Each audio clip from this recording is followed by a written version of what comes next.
عقل مندی کا تقاضا یہ ہے کہ اسی زندگی میں بڑھاپے کا انتظار کیے بغیر بر وقت آخرت کی تیاری کر لینی چاہیے. لیکن انسان کیا کر رہا ہے؟ وہ غفلت کا شکار ہے، وہ ایسا نہیں کر رہا. اب وہ کب جو ہے اس کی آنکھ کھلتی ہے؟ جب وقت رخصت آ گیا تو پھر مہلت نہیں ملے گی. یعنی تب کیا ہوتا ہے؟ اسے مہلت نہیں ملتی اور پھر وہ پچھتاتا ہے کہ میرے پوری زندگی جو ہے غفلت میں گزار دی. راستے میں نہ کوئی شہر ہے نہ کوئی ملک جہاں رک کر انسان سوچے کہ وہاں سے زیادہ راہ لے لوں گا.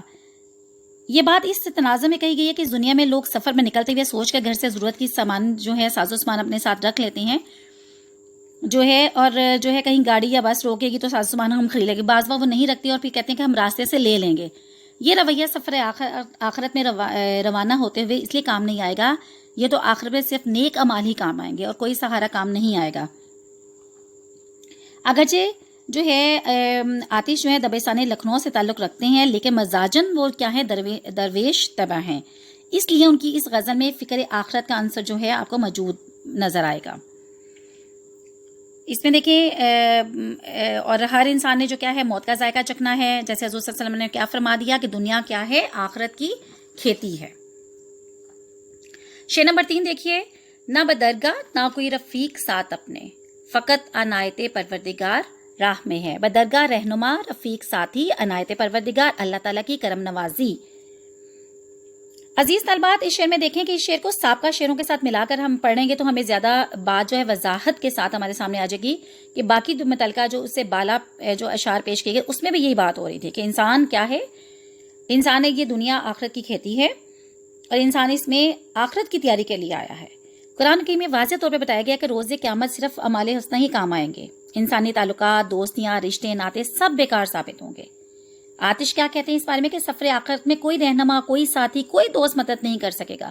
بس اللہ تعالیٰ کا فضل و کرم ہی مشکلات سے نجات دلائے گا اور اللہ کی عنایت اس پر ہوگی جس کے اعمال کیا ہوں گے عزیز طالبات؟ نیک ہوں گے. بمقصد شاعری انسان کی صحیح رہنمائی کرتی ہے اور ایسا ہی کوئی نہ کوئی شعر انسان کی زندگی کا رخ بدل دیتا ہے.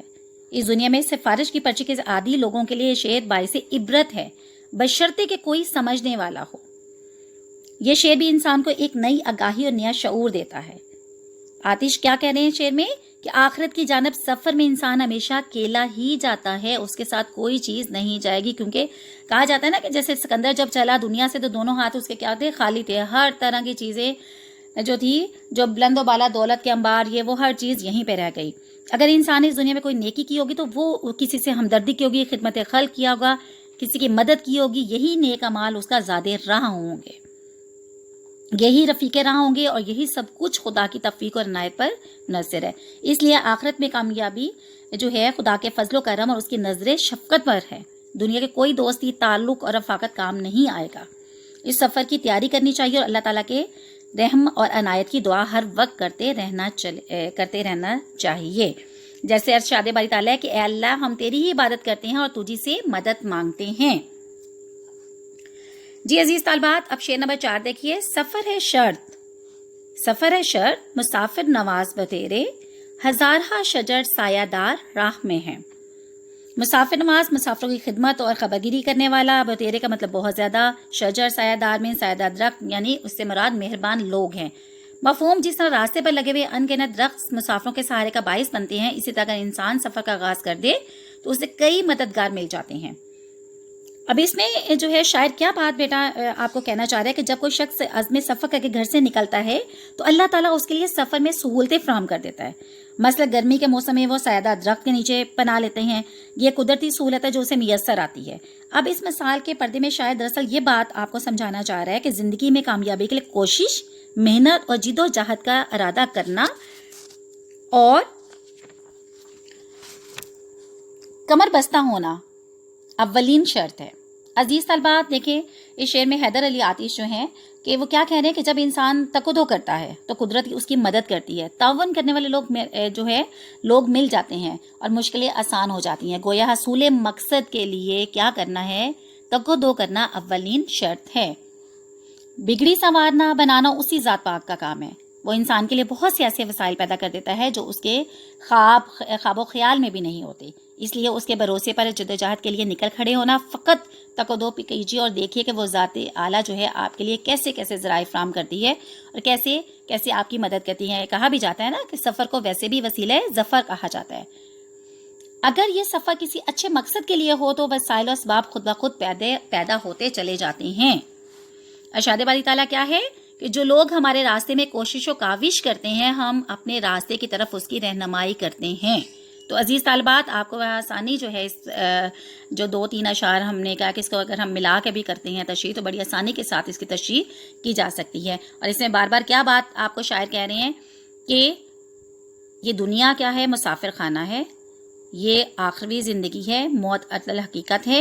ہمیں اس کے لیے کوشش کرنی ہے اور سفر جو ہمارے لیے مقصد ہونا چاہیے، جو مقصد اپنی منزل کی طرف پہنچنے کے لیے آپ منزل مقصود کو بنا لیں گے تو انشاءاللہ اللہ تعالیٰ جو ہے آپ کی مدد کرے گا اور آپ کے لیے مختلف ذرائع پیش کرے گا. شعر نمبر 5 کی تشریح عزیز طالبہ دیکھیے. مقام تک ہم بھی اپنے پہنچ ہی جائیں گے، تو دوست ہے دشمن ہزار راہ میں ہے. اگرچہ راستے میں کئی دشمن موجود ہوں لیکن خدا ہمارا کیا ہے؟ دوست ہے. اس لیے ہم اپنی منزل تک ضرور پہنچ جائیں گے. اس میں دیکھیں عزیز آتش درویش مند انسان تھے. دنیا سے ان کا تعلق محض گزر اوقات کرنے تک رہا. انہوں نے اسے لو نہ لگائی. ٹھیک ہے. اور ان کا مان کیا چنانچہ یہ کہہ رہے ہیں کہ انسان کو منزل مقصود تک پہنچنے میں بہت سی رکاوٹوں کا سامنا کرنا پڑتا ہے. حاسد اور دشمن روڑے اٹکاتے ہیں. عزیز طالبات کیا ہوتا ہے؟ جو شیطان ہے انسان کا سب سے بڑا دشمن ہے اور وہ راہ راست سے ہٹانے کے لیے ہر دم اس کے لیے کوشش کر رہا ہوتا ہے. لیکن انسان کیا کرتا ہے؟ مشکلات پر قابو پانے کے لیے اپنی ہی سی کوشش کرتا رہتا ہے. اس کے باوجود وہ رکاوٹیں، دشواریاں، مشکلات ختم نہیں ہوتی بلکہ وقتی طور پر دور ہو جاتی ہیں. لیکن شاعر صاحب ایمان ہے، اسے یقین کامل ہے کہ چونکہ خدا کا فضل و کرم اس کے شامل حال ہے اور ہزار دشمنوں کے مقابلے میں خدا ہمارا دوست اور مددگار ہے، اس لیے یہ دوستی ہزار دشمنیوں پر باری ہوگی اور میں منزل مقصود تک پہنچنے میں کامیاب و بامراد ہوں گا. یہ شعر جو ہے بے عزیز طالبات، یہ شعر ہمیں زندگی کی پیچیدہ راہوں میں پیش آنے والی مشکلات و مصائب کے مقابلے میں خدا پر بھروسے کا اور اس درس دیتا ہے. قرآن حکیم کی تلقین بھی یہی ہے. تمہارے رب کا فرمان ہے کہ مجھے پکارو میں تمہاری دعا قبول کروں. عزیز طالبات کیا کہا جا رہا ہے اس میں؟ شاعر کیا سمجھانا چاہ رہے ہیں؟ تمہارے رب کا کیا فرمان ہے کہ مجھے پکارو میں تمہاری دعا قبول کروں گا. یعنی مصیبتوں اور دشمنوں کے مقابلے میں اللہ تعالیٰ انسان کی ضرور مدد کرتا ہے، بشرطے کہ کیا ہونا چاہیے؟ انسان اس کی طرف رجوع کرے. جی عزیز طالبات یہ 5 اشعار کی تشریح ہے جو غزل نمبر 1 کی ہے. جو چھٹا شعر اس کا ہے: تھکے جو پاؤں تو چل سر کے بل، نہ ٹھہر آتش، گلے مراد ہے منزل میں، خار راہ میں ہے. یہ جو اس کا یہ شعر ہے اس میں عزیز طالبات کیونکہ تخلص استعمال ہوا ہے، ایک امتحانی نظر سے یہ نہیں آئے گا لیکن پھر بھی میں اس کی تھوڑی سا مفہوم اور تشریح بتا دیتی ہوں. سر کے بال چلنا، مشکلات اور حالات میں کی سفر جاری کرنا. گلے مراد سے مراد جو ہے پھول ہیں اور یعنی یہاں پہ مراد جو ہے مقصود ہے. خار جو ہے کانٹے کو کہیں گے. اس مقطع میں شاعر نے بلند ہمتی اور حوصلہ مندی کا درس دیا ہے. وہ اپنے آپ سے کہتا ہے کہ اے آتش، دنیا میں مشکلات تو بہت زیادہ ہیں. اگر تمہارے ذہن میں منزل مقصود کا تصور موجود ہے اور عزم جواں ہے تو پھر پاؤں تھک جائیں یا ان میں چھالے پڑ جائیں اور چلنا مشکل ہو جائے تو تمام تر مشکلات کے باوجود سفر جاری رکھنا. بلند مقام حاصل کرنے کے لیے سر کے بل جانا ضرور ہے. یہاں اگر عشق حقیقی کی طرف اشارہ ہے تو محبوب حقیقی سے وصال کے لیے ہر دکھ برداشت کرنا ہی اصل حصول مقصد میں معاون ثابت ہوتا ہے. ٹھیک ہے. گویا اپنے مقصد حیات کے حصول کے لیے انسان کو بے شمار مصائب کا سامنا. عزیز طالبات اگر ہم تمام پوری غزل کا احاطہ کریں تو وہ کیا ہے کہ گویا ہمیں کیا کرنا ہے؟ اپنے مقصد حیات کے حصول کے لیے انسان کو بے شمار مصائب کا سامنا کرنا پڑتا ہے. ٹھیک ہے. تاریخ اور راک منزل کے لیے تگ و دو کرنے والوں کے ذکر سے بھری پڑی ہے اور جو ہے اگر ہم اپنی منزل کا صحیح تعین کر لیں گے تو انشاءاللہ ہماری کامیابی اور کامرانی جو ہے وہ کیا ہے؟ یقینی ہے. یہاں پہ صنعت تضاد کا بھی استعمال ہوا ہے. تو یہ عزیز طالبات آج حیدر علی آتش کی غزل نمبر 1 کی تشریح ہے.